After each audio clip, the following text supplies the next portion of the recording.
안녕하세요. 배신의 장미입니다. 오늘의 사연 지금 시작합니다. 저는 결혼한 지 한 달 된 한창 꿀같은 달달한 시간을 보내야 할 신혼입니다.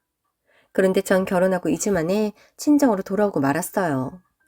이렇게 빠른 결정을 한 것이 제가 경솔한 것이라고 한다면 할 말 없지만 제 입장에서 정말 모든 것을 되돌릴 수밖에 없었습니다. 저보다 인생 더 살아오신 인생 선배님들께서 제 이야기 한번 들어봐 주시겠어요? 저는 30대 중반이고 남편은 연하로 30대 초반입니다. 저희는 같은 동네에 운동을 하다가 알게 되었어요.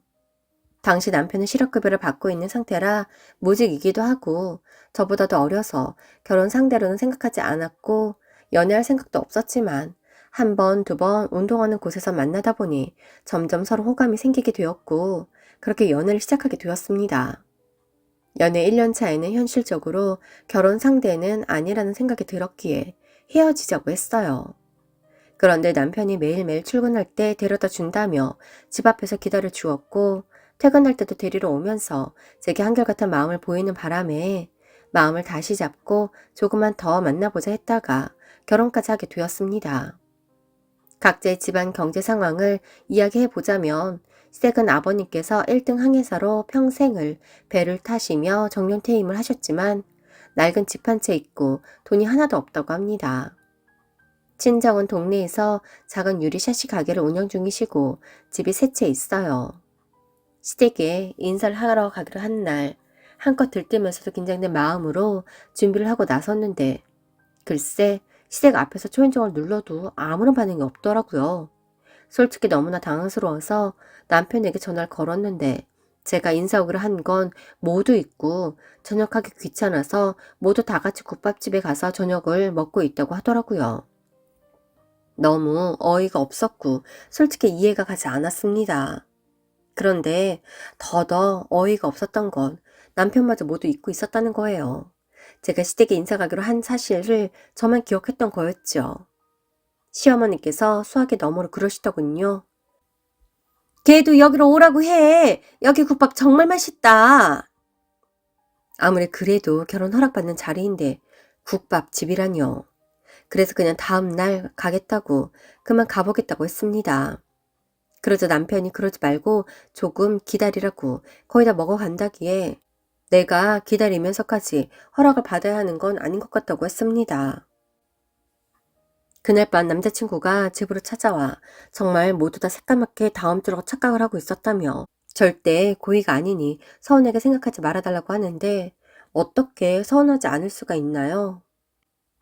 이미 남편이 한 주 전에 저희 집에 와서 허락을 받은 뒤였고 나이도 있고 분위기에 이 사람과 결혼을 해야겠기에 바보같이 다음날 다시 인사를 하러 갔습니다.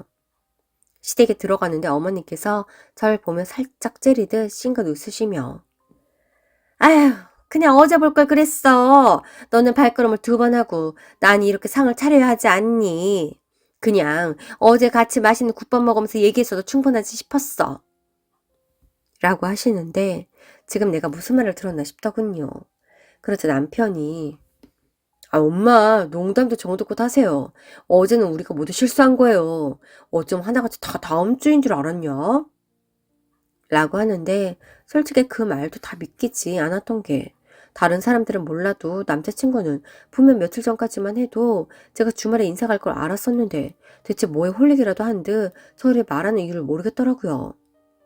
분명 첫날부터 느낌이 안 좋았지만 그냥 너무 기분 나쁘게만 안 좋게만 생각하지 않으려고 했어요. 그래서 다시 인사 간 날 기분 나쁜 티는 최대한 내지 않고 인사를 하며 준비해간 홍삼 세트를 드렸지만 고맙다는 말 한마디 없이 그냥 너무나 당연하다는 듯이 봤는데 거기에 또 살짝 기분이 상하더군요. 연애 1년쯤 되었을 때 시댁에서 지원 못 해준다는 말을 했기에 내가 이 나이에 결혼하면서 집 한 채 없이 결혼해야 하나 싶어 헤어지자고 했는데 남자친구 말이 당시 아버님께서 1년 뒤 퇴직을 하시면 전세 대금을 받을 수 있다며 조금만 더 기다려 달라고 결혼하자고 해서 1년을 더 기다렸는데 첫 인사 때부터 물을 먹이더니 다음날 인사 간 자리에는 우리는 너희 결혼에 보태줄 돈 한 푼 없다. 너희가 능력껏 집 알아보고 알아서 살아. 우리는 해줄 수 있는 게 없어. LA 임대 아파트나 찾아보던가 알아서 해.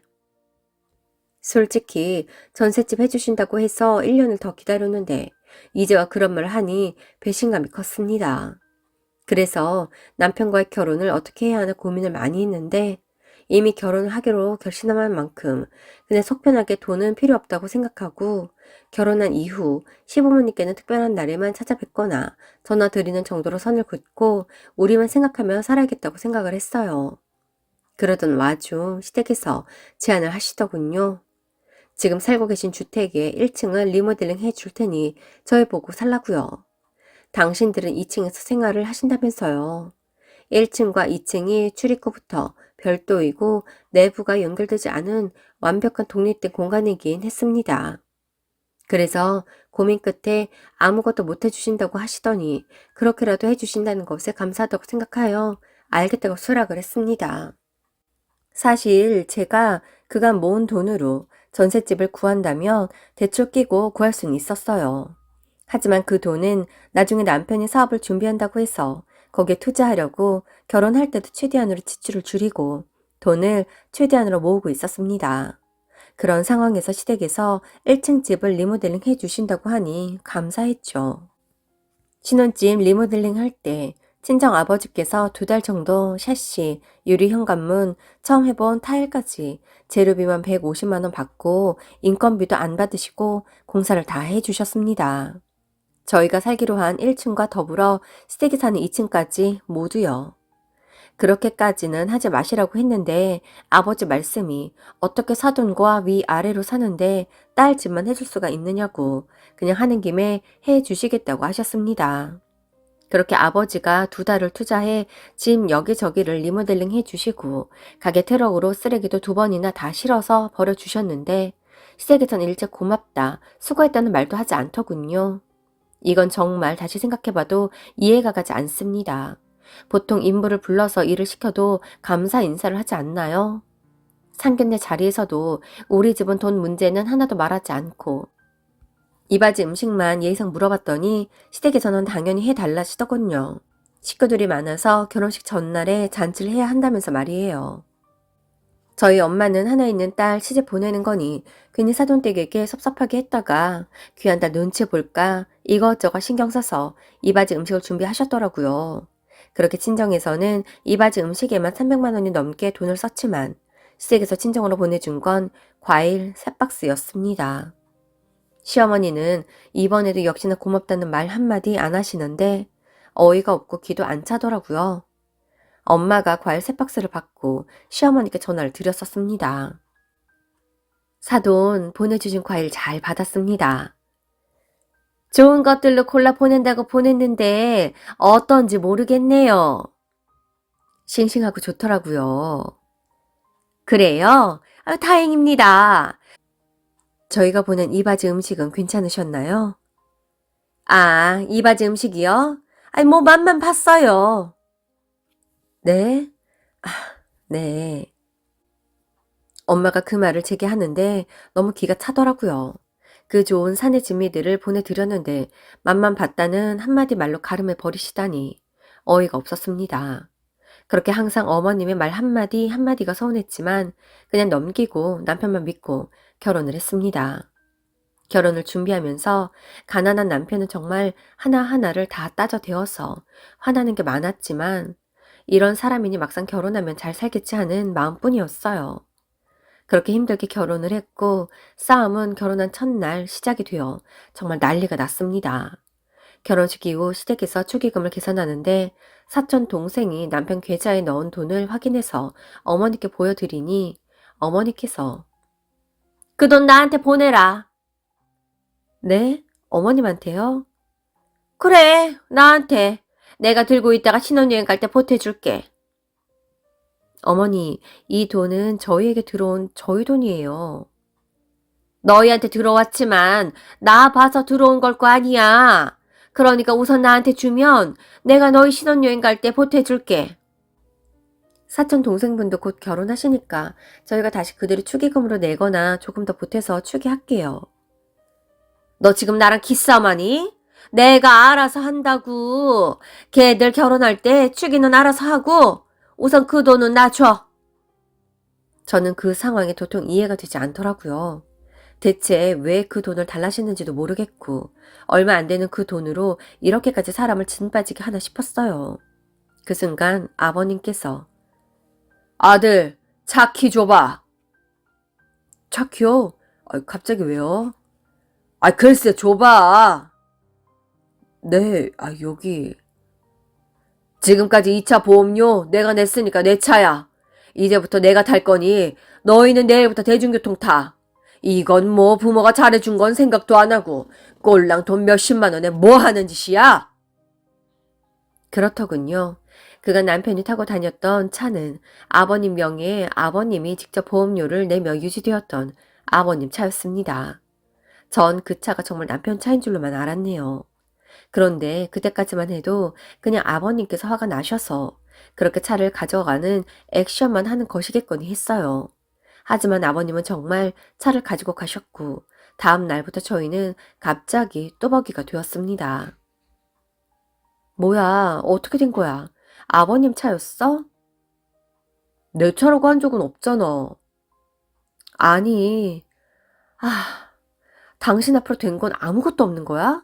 그간 회사 다니면서 뭐 한 거야? 모아놓은 돈도 얼마 안 되고 그나마 이 집도 시부모님이 도움 주시긴 했지만 이게 뭐야?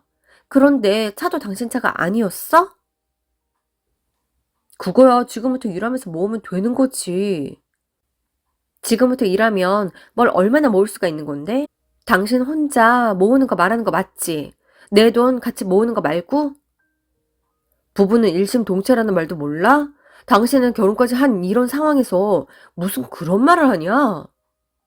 하, 지금 이 상황 보고도 그렇게 태평한 말이 나오니? 부부는 일심동체라. 그 말 맞지. 그런데 지금까지 다 일방적으로 나만 뭔가를 해왔다는 생각은 안 드니? 그야, 당신이 나이도 더 많고 직장 생활도 더 많이 해서 모아놓은 돈이 더 많으니까. 남자 나이 33살은 적니? 그럼 어떡하라고? 몰라. 나는 당장 내일 중고차라도 뽑아야겠으니까 그렇게 알아. 아, 그래? 그럼 중고차에도 신형이 있다던데?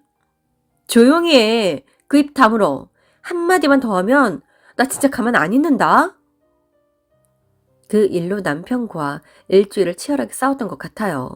서로 감정도 정리가 안 되고 당장의 생각과 다른 여러 가지 상황과 결혼 준비 과정에서 있었던 불만들이 모두 터져 나오더라고요. 그런 와중에 차는 사야겠기에 아빠 지인분 중에 딜러 하시는 분이 계셔서 그 분은 믿을만하여 연락을 드렸습니다. 결혼하자마자 차를 사는 거냐고, 왜 신차 안 사고 중고차를 사냐고 하기에 제가 어려서부터 봐오던 아저씨라 그만 푸념을 하고 말았어요. 시아버지가 당신 차라며 그간 타던 차를 가지고 가셔서 급하게 차를 알아보고 있다고요.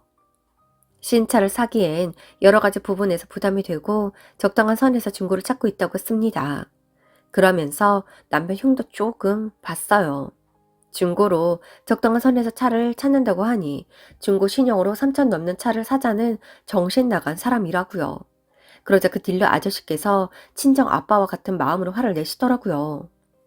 시아버지는 아들 차를 한 대 뽑아주지는 못할 망정 결혼하자마자 차를 빼앗아 가는 게 말이 되느냐고요. 그리고 자기가 중고차 딜러를 하기는 하지만 굳이 왜 중고로 3천이 넘는 차를 사느냐고요. 그냥 신차를 사면 사지 그렇게 철없는 사람이랑 결혼을 했느냐며 혀를 차시는데 순간 현타가 오면서 내가 하지 말아야 할 결혼을 했다는 것을 깨달았습니다. 사실 그간도 이건 아니지 않나 싶긴 했는데 제 선택이 틀렸다는 걸 인정하고 싶지 않았는지도 모르겠어요. 그런데 이렇게 되고 보니 분명한 건 나의 선택은 틀렸고 남편과 시댁은 정상이 아닌 사람들이었습니다. 그래서 남편에게 이야기했어요.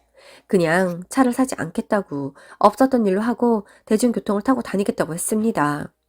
그러자 갑자기 돌변해서는 물건을 던지는 신용을 하면서 씩씩거리는데 그간 단 한 번도 보지 못했던 모습이었어요.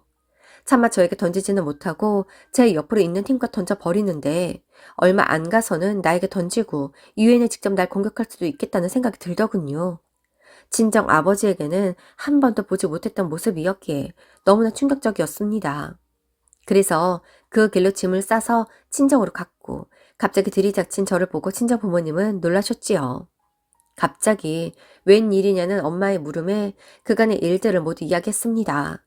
첫 인사 갔던 날 아무도 집에 없어서 물 먹은 일, 지금 살고 있는 집을 해주시기 전에 당신들은 아무것도 못 해준다며 알아서 LH 임대 아파트를 알아보려고 했던 일, 시댁 사촌 동생에게서 들어온 축의금을 끝내 가져가신 일, 결혼하자마자 당신 차라며 남편이 타던 차를 갑작스레 가져가신 일 모두요. 모든 이야기를 찬찬히 듣고 있던 부모님은 제 이야기가 더해질수록 표정이 안 좋아지셨고 그래서 정확한 제 마음이 어떻냐고 하기에 아무래도 이 결혼 생활은 아닌 것 같다고 아직 혼인신고 전이니 여기서 멈추겠다고 했습니다. 그러자 아버지는 결심하신 듯 어머니와 함께 시댁으로 향했고 그날 저녁 양가 부모님들끼리 만나서 얘기를 나누셨습니다. 갑자기 웬일이십니까? 결혼한 지 얼마 됐다고 싸우고 쪼르륵 친정으로 갔던가요? 저희한테 하실 말씀 없으십니까? 무슨 말이요? 아, 우리 며느리 돌려보내세요. 이제 결혼했으면 우리 집 사람인데 제 남편이랑 조금 다퉜다고 친정으로 가는 게 말이 됩니까? 우리 딸이 뭐가 부족해서 그따위 집으로 다시 갑니까? 뭐요? 그따위 집이요? 진작 이런 생각이 들긴 했습니다. 그래, 나이 환갑이 넘도록 자식 집 한 칸 마련해 줄 돈도 못 모으고 뭐 했습니까? 그래서 이 거지 소굴 같은 집 한 층 겨우 내어주면서 리모델링이랄 것도 없이 해놔서 결국엔 저희 남편이 와서 싹 손보지 않았습니까? 여기 고쳐주면서 저희 남편 마음이 문드러졌습니다. 그런데 시부모 자리가 거지도 이런 산거지고 따로 없었네요. 애들 앞으로 들어온 축의금 30만 원 꼭 그렇게 받아가야 했습니까? 그리고 그 과정에서 기분 나빴다고 차도 빼앗아 가고요. 참 잘하십니다. 어른이 되어서 잘하셨어요. 부모가 저 모양이니 자식도 철딱서니가 없어서 마누라가 급하게 중고로 차 산다니까 중고차에도 좋은 거 사자면서 3천만 원이 넘는 차를 고르고 졸라댔지. 지는 돈도 없어서 결혼할 때도 돈 몇 푼 내지도 않아 놓고는 배알도 없는 건지 뇌가 없는 건지. 뭐? 뭐요? 아니 무슨 말씀을 그렇게 하십니까? 난들 사위가 사돈들이 마음에 들었겠습니까? 그래도 내 딸이 좋다니 허락한 거고 처음부터 너무 넉넉하면 아이들이 돈의 귀함을 모르고 살까 싶어서 차라리 잘 됐다고 좋게 생각하자 싶었는데 이건 뭐 생각한 것보다 더 커지들이라 안 되겠습니다. 내 딸이 더는 안 산다고 하니 잘 됐더라고요. 이 결혼 없던 걸로 하고 파혼합시다. 제 얘기는 이걸로 끝. 뭐요? 파혼? 아니 이 사람들 결혼이 장난인 줄 아나? 장난 아니지요. 누가 결혼을 장난으로 알겠습니까? 그런데 그쪽에서 먼저 이렇게 아나 모인으로 나오니 난들 어쩌겠습니까? 내 딸이 안 산다잖아요. 부모는 자식을 위해 사는데 내 자식이 싫다는 걸 그냥 떠밀까요? 그쪽은 몰라도 저는 그러지 않습니다. 아무튼 저희는 뜻을 전했으니 그렇게 아십시오. 아차, 지난번에 공사비, 자재비만 조금 받고 말았는데 남은 자재비와 인건비 등 계산해서 다시 보낼 테니 마저 내시고요. 아이들 파혼에 따른 가전제품은 그냥 그 집에 두고 쓰세요. 대신 그 제품 구입에 들어간 내 딸 돈은 그대로 모두 돌려주십시오. 뭐 이 외에도 좀 계산할 게 있는데 그것들은 차차 계산해서 보내드리겠습니다. 내용 증명이 곧 도착할 테니 그거 보고 준비해 주세요. 어머니의 말씀에 시댁은 자기들이 잘못한 게 하나도 없다고 우리 둘이 말다툼으로 싸운 거니 알아서 해결하라는데 전 이미 해결할 생각이 없었습니다. 그 인간도 싫고 시댁의 인간들은 더더욱 싫었습니다. 그렇게 부모님이 일선에서 정리를 해주셨고 이후 시댁이 빈 시간에 가서 제 짐을 마저 챙겨왔습니다.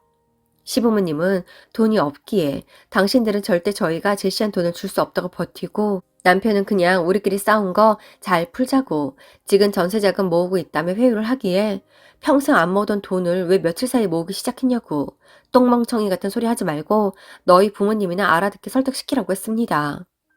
이후 아버지께서 시댁으로 내용 증문을 보냈고 그럼에도 기한 안에 일체 반응이 없는 시댁으로 인해 소송을 진행 중입니다.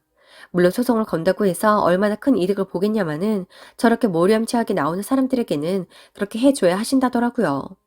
가전제품에 아버지가 일해준 값만 해도 3천만 원이 넘게 나오는데 그냥 넘어갈 문제도 아니기도 했습니다. 아무튼 지금 저의 상황은 이렇습니다. 아직 소송이 끝나진 않았지만 혼인신고 전에 이런 인간인 걸 알게 되고 이런 집구석인 걸 알게 된 게 천만다행이라고 위안을 삼고 있습니다.